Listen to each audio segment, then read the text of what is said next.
मित्रों, आपने काली जुबान शब्द सुन रखा होगा। अक्सर कभी किसी के बोलने से कुछ अशुभ हो जाता है तो उस इंसान को काली जुबान वाला इंसान कहते हैं और उसे समाज में हीन भावना से देखा जाता है। दोस्तों, आज का हमारा किस्सा इसी बात पर आधारित है। राजस्थान के भीलवाड़ा जिले के एक गांव में लता नाम की औरत रहती है।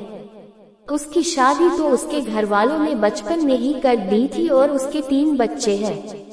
उसको उसके ससुराल वाले तो बहुत प्यार से रखते थे, लेकिन गांव वाले उस पर किसी प्रेत आत्मा का साया बताते थे।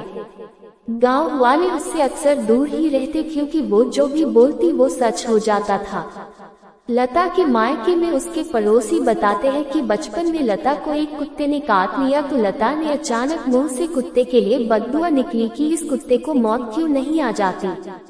अगले दिन हुआ भी कुछ ऐसा और वो कुत्ता गली के बाहर मरा हुआ पड़ा था। तब से गांव वालों में दहशत फैल गई। दूसरी घटना तो इतनी भयानक थी कि लोग लता को डायन कहने लग गए। ऐसे ही एक बार बचपन में लता का एक दिन तवे से हाथ जल गया। हाथ जलने से वो जोर से चीखने, चिल्लाने और रोने लगी।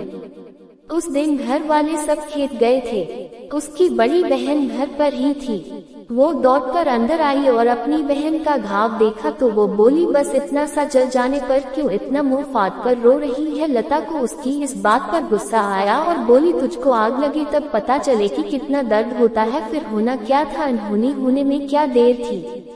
उसी रात घर के पास पड़े चारे में आग लगने से उसकी लपटें घर पर भी आ गई और उन लपटों में केवल लता की बहन ही जली, बाकी सब बच गए।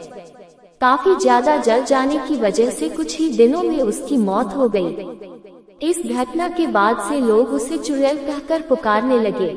ऐसी और कई घटनाओं को लता के परिवार ने सहा, लेकिन आखिर बेटी को कैसे बाहर निकाल सकते हैं ये सोचकर चुप रहे। बचपन में ही 10 साल की उम्र में उसकी शादी करवा दी गई। लता का पति पेशे से ड्राइवर है और वो रोज उसे माता के मंदिर में ले जाता है ताकि काली शक्तियाँ उस पर हावी ना हो पाए।